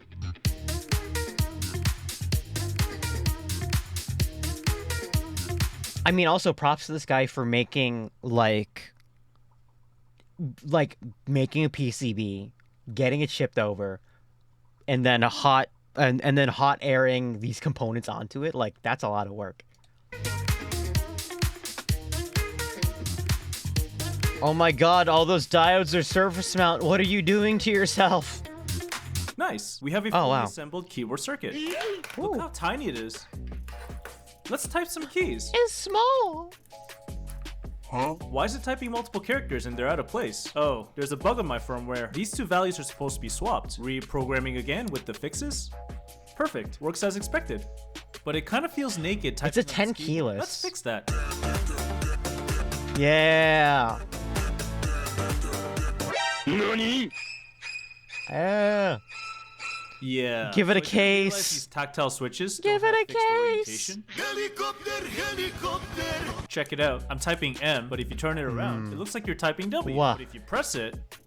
Huh? Wait, that's not supposed to happen. By the way, I ended up making a second keyboard and fixed the messed up orientation. I put additional material on one of the sides and it prevents it from turning. Now, let's measure our keyboard size for comparison. 102.5 by 32.5 by 14.7 millimeter cubed. Not bad. It's less than footprint area compared to the Adafruit's keyboard, as well as smaller in volume, but much bigger than my pencil. See? Bigger than my pencil.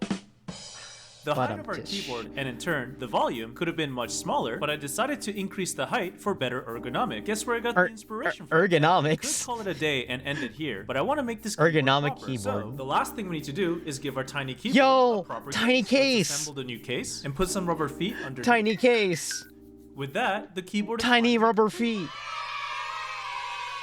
Alright, let's see how fast I can type using our new keyboard. Let's go. Tiny. I want one as a joke really bad. Per minute? Oh man, I can already hear my manager screaming at me. I'm going to be behind so many Jira issues. And of course, we need to ask the age-old question. Can it run Doom? No, of course not. It's a keyboard, not a PC. But we can play Doom using it. Since Doom doesn't use WASD keys for movement, we need to make a minor adjustment, where the WASD keys will be reprogrammed to be arrow keys instead. Okay, here we go. Not a good idea. This is basically a large BlackBerry. True. But it technically has mechanical clicky switches, which makes it better than a BlackBerry keyboard. Due to the nature that it's literally push button switches. This brings back so many memories of how I never played Doom. I was more of a Final Fantasy VII guy. Other things you can do with this tiny keyboard include having a conversation with ChatGPT. They fired me and replaced me with you. I'm sorry to hear that you were fired. However, as an AI language model, I'm not capable of taking anyone's job. Playing your daily Wordle. And even writing the entire script for this video. Although, I would not recommend it typing at 21 words per minute. Another great thing about this keyboard is that it's super portable and fits perfectly into your pants. Now, you can show it off to your coworkers on how tiny your keyboard is. Look, Nibbles, it's a tiny keyboard. It's perfect for you. I work from home, so Nibbles is technically my coworker. She's the meow lead of my engineering team. And look, the keyboard finally fits my hand. Okay, if you enjoyed this video, please leave a like and subscribe. I'd really appreciate it. Thanks for watching, and see you next time. He had it on a GitHub. Hold on. I need this. For a chocolate bar, tiny keys. Does he have... Hold on. 3D. It's a 40%. Hold on. Are these... I don't know what these... Okay, there's Chitu Box, so that's 3D files. And then... Oh, you know what? These are 3D. These aren't the PCBs. Hold on. Tiny keys. Oh, he didn't include the PCB. It's oh wait, no, circuit. I'm silly. Hey, wait a minute. Gerber. Yo, he included the Gerber file. Let's go. We could make these. I'm not gonna do that, but that's kind of cool. I would never. Anyway. This next video is provided to us from Goliath. Thank you, Goliath. And this video is about the Dutch. Specifically, why the Dutch wait less at traffic lights. I wonder, is it because they're not a hellscape? Let's find out. I'm guessing it's because it's not a hellscape. When I'm traveling somewhere, I hate traffic lights. And I go out of my way. Why are the subtitles in Korean? But for some reason, I still find them interesting. I even own a real traffic light at home. Did you steal it? When studying engineering in Canada, I had an exam question to design a state machine for a traffic light controller. It had to go green, then yellow, then red, and then repeat in the other direction. Easy enough. I would not want to take that exam question in the Netherlands because traffic lights are way more complicated here. There are several times where I've sat around watching traffic lights in the Netherlands with absolute fascination. Does anyone else do that, or is it just us engineers? What is the state machine of these lights? Traffic lights in the Netherlands have so many interesting combinations, and they change depending on what traffic is detected and from where. Most cities in the world have detection circuits at low traffic intersections to detect if there's a stopped car at a red light. But traffic-dependent detectors, which detect approaching traffic and change the signals based on real-time traffic levels, are used at the majority of intersections in Amsterdam. Ooh. And these kind of signals are much more common in the Netherlands in general than in other countries. The North American traffic engineering profession was created to manage cars, and it shows. The movement of cars is the absolute highest priority over everything else. In the Netherlands, there are two priorities at traffic lights. First is to minimize conflict, to reduce the number of times any road user will cross the path of any other, for safety. Wow. The second is to optimize the movement of as many people as possible, not just as many cars as possible. And that makes the road function much more efficiently. Wow, Here's who an would have example thought? from a new intersection I cross every day. We're in hell. As you can see, there's a countdown timer for the bicycle light, which is nice. But there are loops in the ground to detect bicycles not just at the light, but also several meters before the light, and the same is done for car traffic. If the controller detects that a cyclist is approaching and the intersection could be clear, then it will make the light red for cars and speed up the countdown timer to let cyclists get through without stopping. Hey, that's really It's cool. always so satisfying. That's to watch actually... the timer count down in only a few seconds, just because it detected my button. That's super cool. Oh, that's so In nice. America, when it's green for everyone in that direction. But in the Netherlands, many signals work independently. So when there's a chance for one direction to go without interfering with another, then they're given that opportunity. Wow. In this example, the bicycle light is green in both directions, here and here, because there are no cars detected going straight through, allowing this girl on the bike to turn left without stopping. Yet this time, the far signal is not green, so these cyclists need to stop to allow these cars to go through.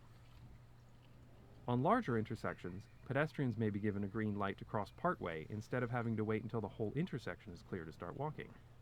If a tram arrives, it will be given priority, and that section of the pedestrian crossing will be red.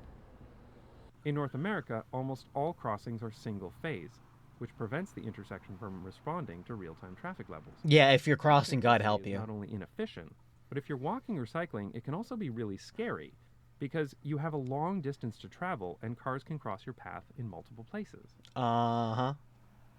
It's for this reason that Dutch traffic signals can let pedestrians and cyclists have their own signal while cars are given a red light. Notice here that cyclists are given a green light to make a left turn while all car traffic is stopped, making this an extremely safe crossing.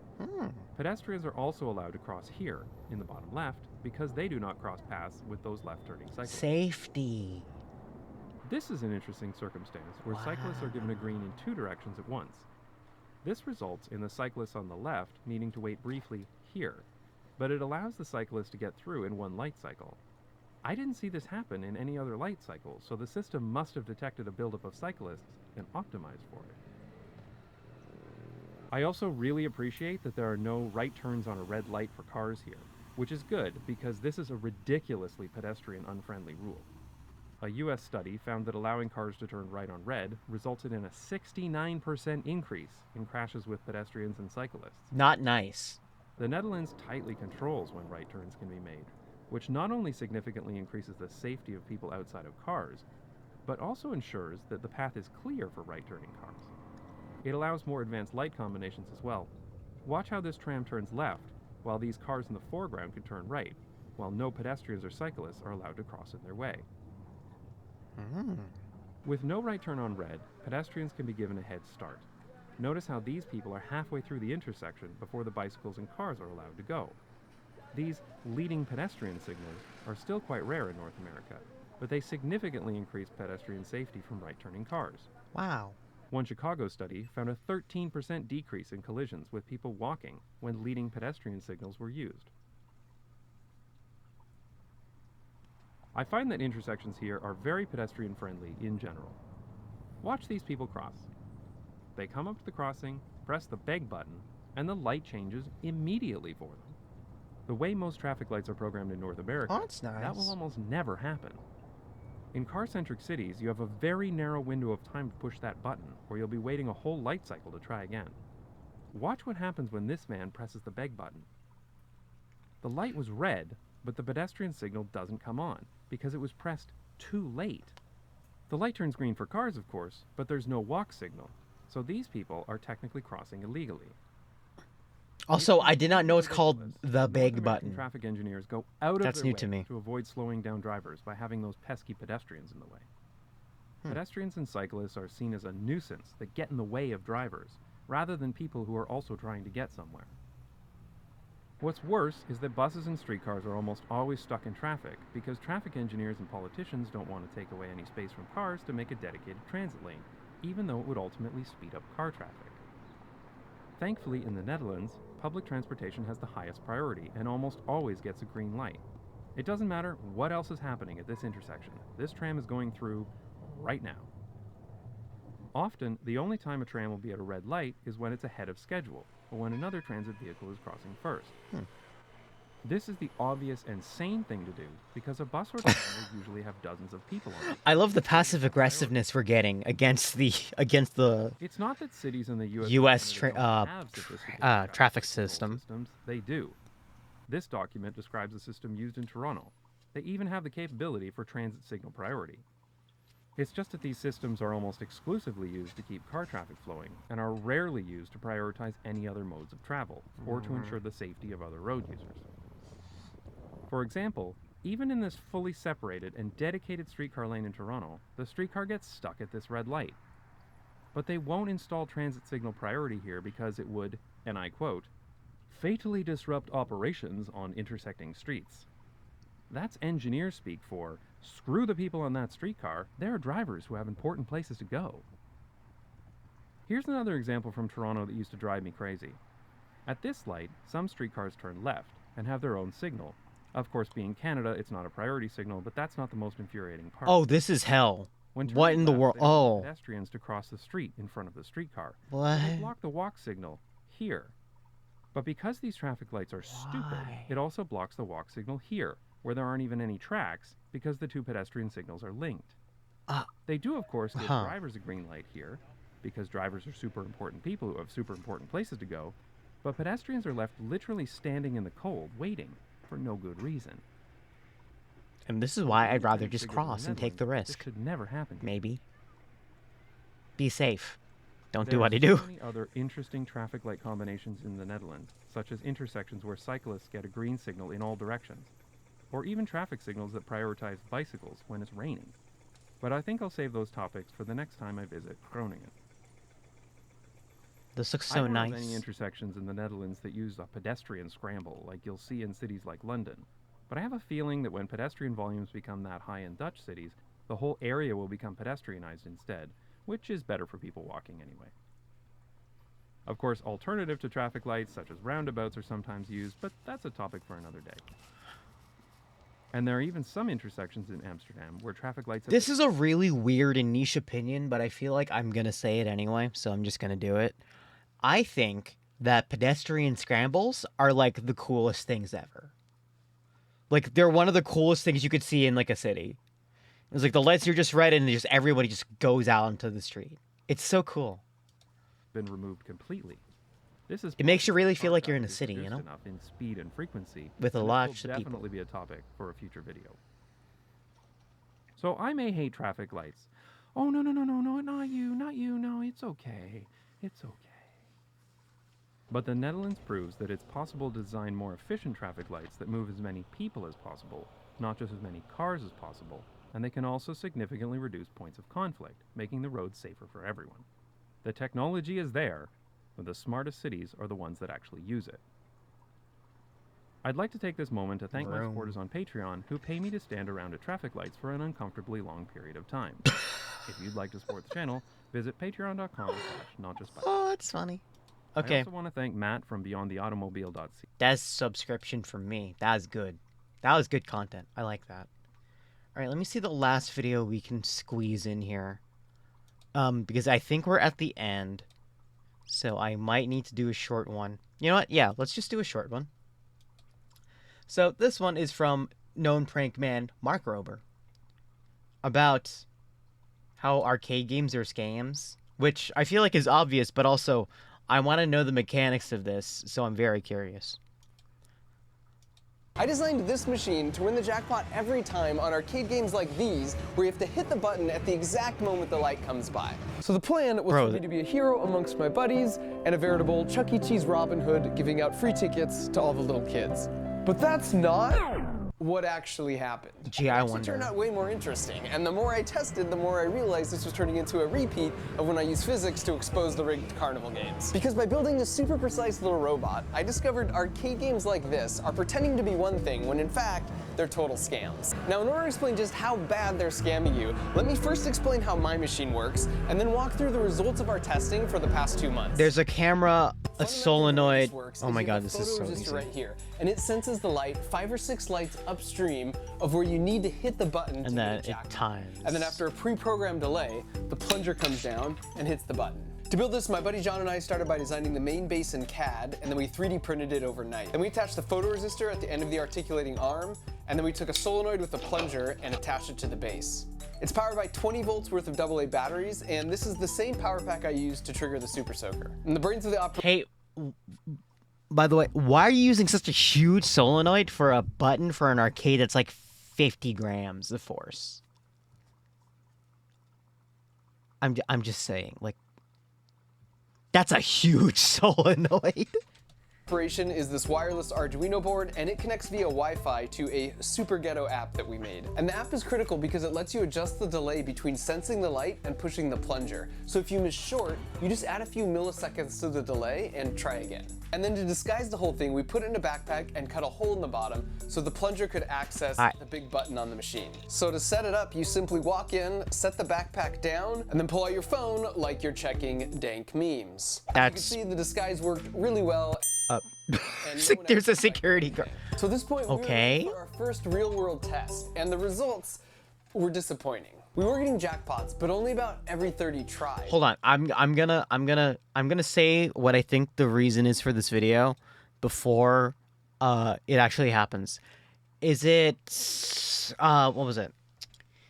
There's a game mechanic that has it. It's like pseudo RNG.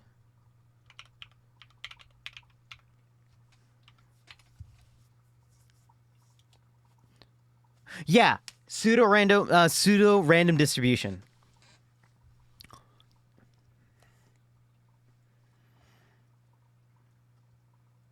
I remember this mechanic from Dota. And what was so frustrating is we got the timing dialed in so well, we would miss short by one light and then not adjust the timing at all. And then on the very next run, we would miss long by one light. So for 30 attempts, without changing anything, about half were missing one light short and the other half were missing one light long. So this could mean only one of two things. Either we had some errors in our machine that was introducing some variability. No, it's not. There was something shady going on with the game itself. Yeah. And troubleshooting because things don't go as planned is incredibly common when doing any engineering task. So to fix it, you have to systematically do some detective work to figure out where the error is coming from. In the last interview Carl Sagan ever gave, he said, "Science is more than a body of knowledge. It's a way of thinking." So here was our thought process. I knew if I could prove that my machine was super precise, then the only reason we weren't getting a jackpot would be because the game was rigged. So I needed to start by looking at any potential sources of variability error in my machine. There were only Homie, there is no source. There's not sources of variability. The photoresistor does not have a lag time. The Arduino has the processing speed for an Arduino to recognize that signal change is so fast that it's faster than human reaction time, so it's not even worth thinking about. And then the signal for the solenoid is a static value because it will take that much time for a solenoid to trigger when the code is given. Everything's static. There is no reason why that machine won't work every single time you do it. Unless there's something incredibly wrong with your programming. And then at that point, how in the world did you mess up a photoresistor and a solenoid? Maybe it's because you're running a web interface over it, but at the same time, that's only for settings, and it's not going to do that every single time. only three. So it could be the photoresistor, the solenoid, or the Arduino. Guess what? I just explained every single one. One external source we considered, and that was light pollution from all the flashing lights in the arcade, could mean the input to the light sensor was too noisy and therefore not repeatable. No. If you shoved the thing against the glass, it would have been fine. Alternatively, just cup your hands around. Actually, wait. What are you talking about? You had it covered with a backpack. You had the entire machine covered up with a backpack. That already negates all the light pollution from everywhere else. It's going to find the brightest signal, which is where the light is going to be, and then trigger it. Now there's a trick when it comes to troubleshooting where you test several potential error sources at the same time. And if I can get really precise results within this loop, then I know that none of those components are the source of the error, without having to take time to test each individually. So to test all three of these at once, we made a simple app that flashed a white screen and started a stopwatch at the exact same time. And then we set the trigger for exactly 1 second later. And sure enough, we were getting results with 1 millisecond precision. We also repeated the test with an incandescent bulb just like the game and got the same super accurate results. Now to appreciate that 1 millisecond of precision, one flap of a hummingbird wing takes 12 milliseconds. That's not a great one. Hold on.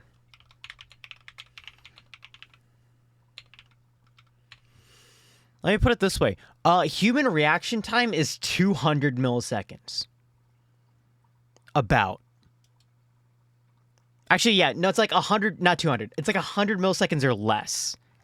So 1 millisecond is superhuman reaction time. So 1 millisecond is literally this long. If you pull out your phone and try and get the stopwatch to land on 4.00 seconds, that's really hard, and this is just to 2 decimal places. I had some friends of mine. That's not necessarily even true because depending on your phone's frame rate, it will actively skip frames because it has to draw it. So you'll never really get that unless you like are really insane. Mine use a timer app that went out to 3 decimal places, which is milliseconds, and then I challenged them to land exactly on 4 seconds. And in 100 tries, these mere humans with their pitiful non-machine reaction times were only able to do it once, whereas my robot can do it pretty much every time. So there's definitely no error coming from the hardware components, but maybe the sensor is being told to trip at different times because there's so many additional flashing lights in an arcade. And to investigate that, we looked at the signal data from the sensor, which looked really noisy and low like this, until you see a spike in intensity every time the light would come around, which is when the delay countdown would start. Because we had such a narrow field of view on the sensor, when we compared the time between each of the peaks, it was also precise down to the millisecond. So light pollution wasn't the issue either. With this in mind, I headed to a different arcade with some family friends Who would have thought? to see if things would be any different. And we did win a few jackpots.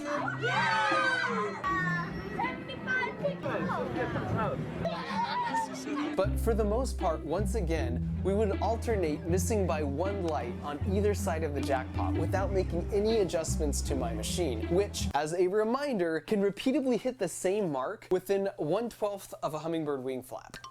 And so at this point, it was pretty clear that these games just randomly hand out rare jackpots. But just to be sure, I did some digging and It's not randomly. was able to locate a 25-year-old manual for the Cyclone arcade game. And sure enough, if you flip all the way to the back to page 31, it states the machine owner can specify how often they want a jackpot to be won. Which actually makes sense, because in our testing, a lot of times we'd hit a jackpot right away, and then go through a dry spell until we would finally hit a jackpot again. Then do it again. Maybe 30 games later. And so in conclusion, my issue here isn't that this arcade game makes money for the arcade owner.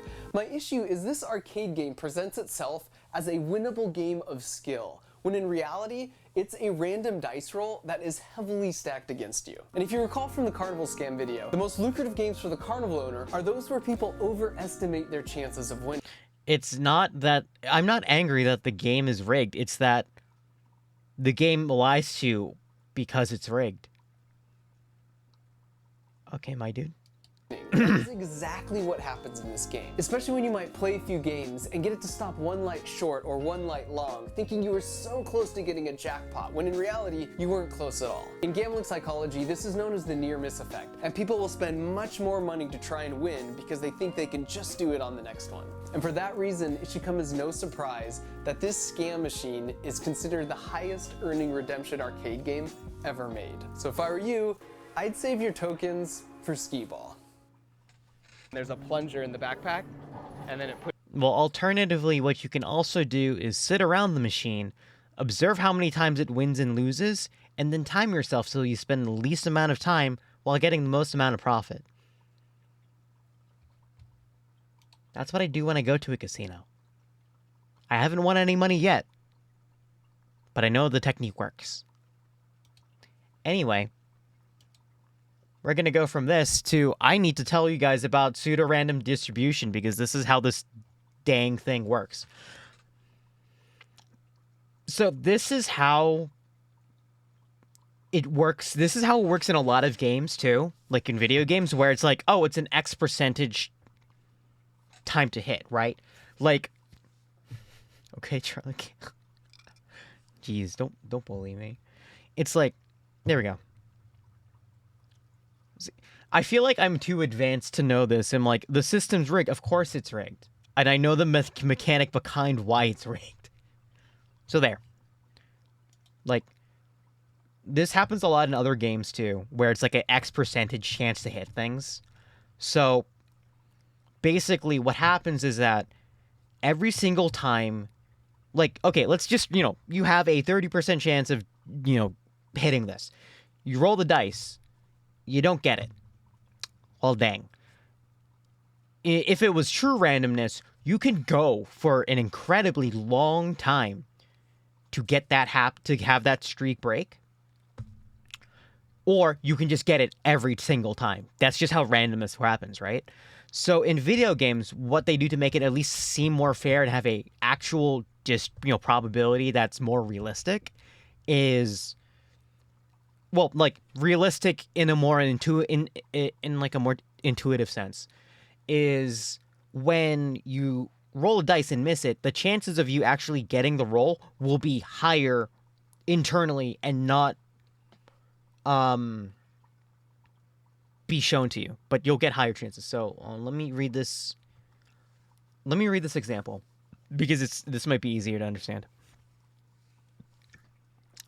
On melee heroes, Skull Basher's Bash has a 25% chance to stun the target, so 1 every 4. On the first attack, however, it only has an 8.5 probability to actually hit. Each subsequent attack without a bash increases the probability by about 8.5%. So on the second attack, the chance is 17, third is 25, etc. And then it resets back.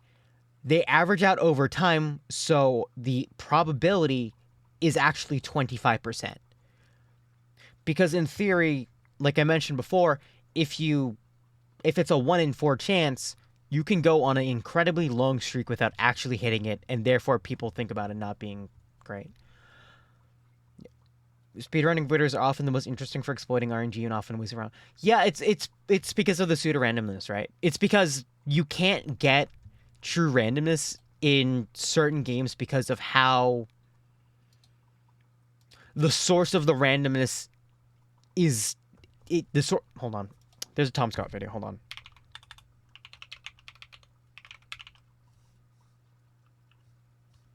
There's a Tom Scott video about this. We're watching it. Hold up. Where is it?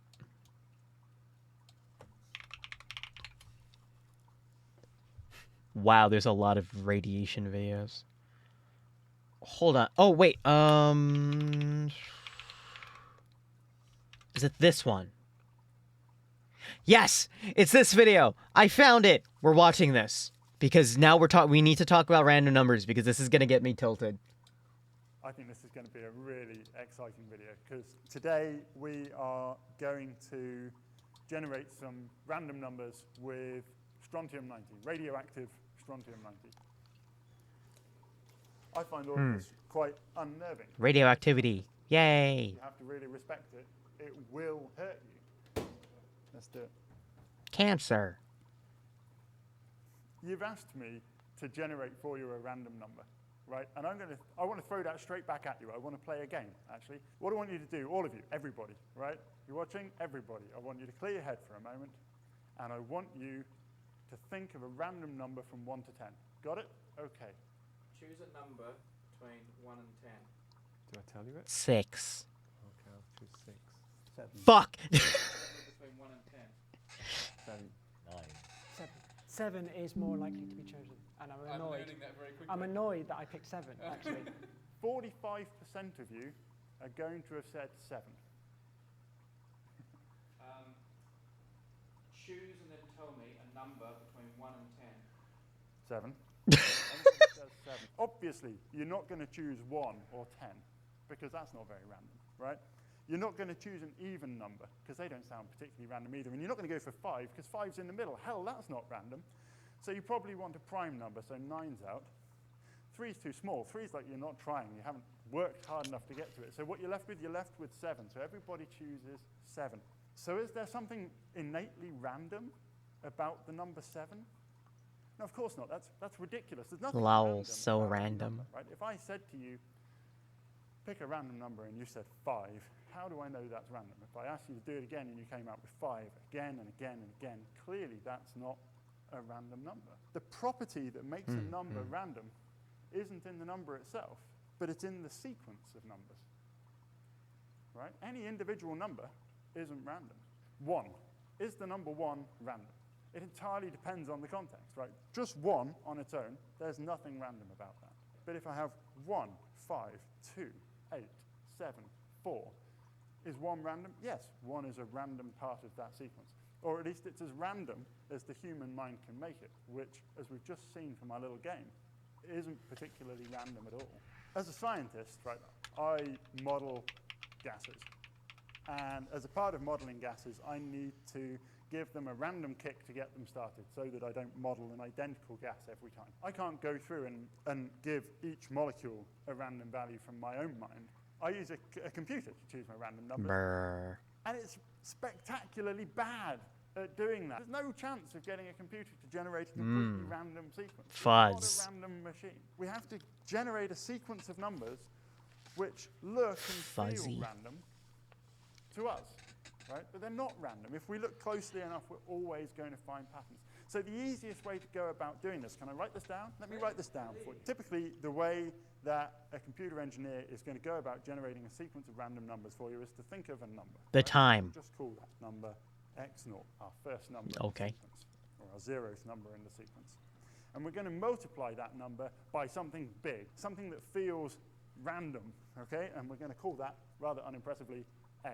Typically, it's going to be something of the order of tens of thousands. At this point, there's absolutely nothing random about this whatsoever. Then we're going to take another big prime number in the tens of thousands, and we're going to add it on, and with a spectacular lack of imagination, C.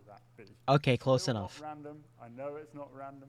The next step is probably the only complicated bit.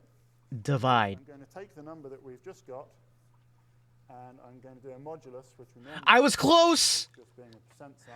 I was close. He said division. He said modulus. I said division. They're basically the same thing. For example, to use m of 8, A. if I do a cyclic division of 64 divided by 8, I get 0. 0. If I use 66 divided by 8, I'm going to get 2. It's the remainder of that division. So you make this big I know what a modulus is. do that process to it using this number. Correct. So you must still get the same number every time. You still get the same number absolutely every time. And the answer, right, we're going to need an equal sign in here. What we get out of here is the next number in a sequence, x1. And then I'm going to take x1 and I'm going to feed it back in, and we're going to use that to generate x2. And then I'm going to feed that back in and generate x3. So I get a sequence of numbers that feel like they might be random. But if I were to start with x of 0, then I'm always going to get an identical sequence. So if I'm going to write a piece of software where I want a random sequence, I need the This is called a seed, everybody. A seed. value of x0 to be different every time. You know, if I kick my computer off again, I need it to be in a different state to start with. And I mean, the most obvious way of doing that, and the way I do that, is I simply use the time. I swear, I have not seen this video in years. I'm not just saying these. And then I'm going to feed that into x0, and then x1's different, x2's different, x3's different. But, and this is the important thing, because this is a cyclic division, it's going to eventually repeat.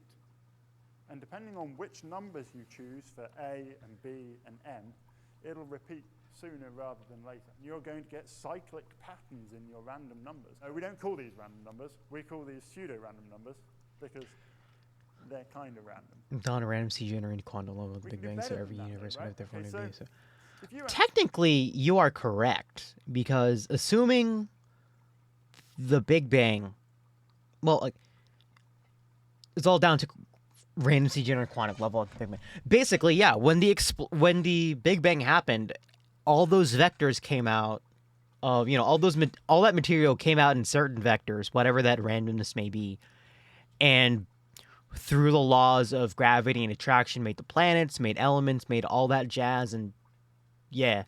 So in theory, if you start with the initial position with all the Okay, hold on. Let me put it into a metaphor. It might be easier to think about. Okay, think about a hitting like a billiards table. You know, you can make the same break probably every single time if you hit it in the right spot, in the right direction, all that jazz. So in theory, yes.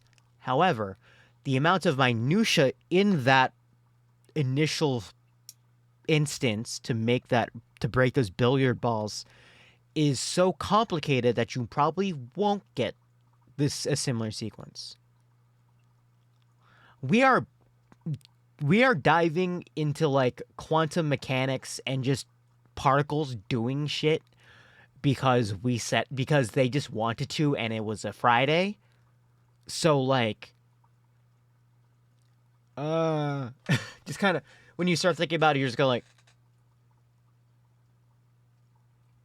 and your brain falls out of your head.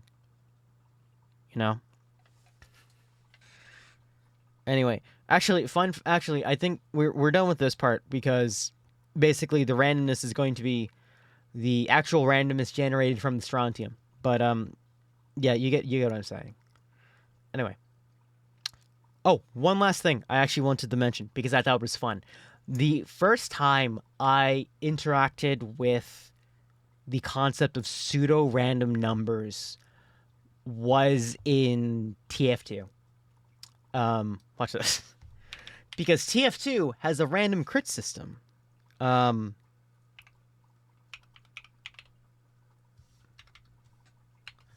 And you can count the number generators. You can count the amount of times you didn't get a crit. And on the next hit, you can probably guess that you're going to get a crit. And you can abuse that. And just send rockets every single time. You don't necessarily need... Like, you won't necessarily, like, rig it every single time. But you can abuse it to your advantage. Which was really kind of fun. And also, that's why they turned off random crits.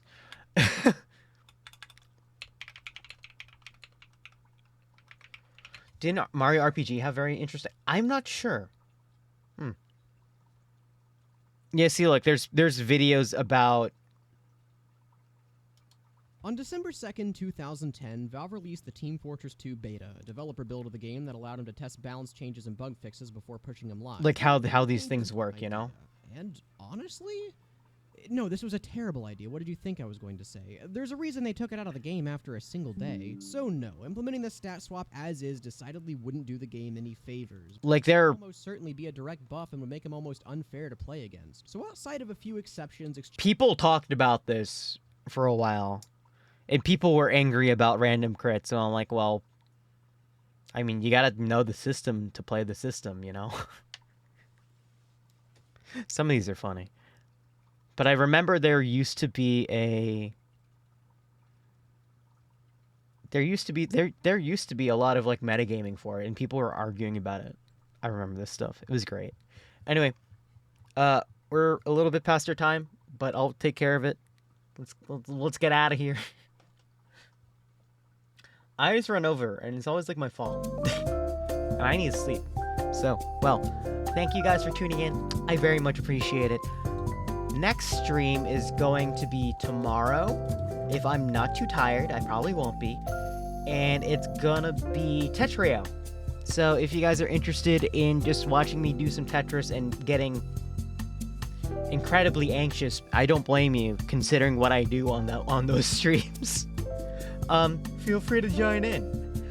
And of course, make sure you guys save before you go, and have a wonderful rest of your evening.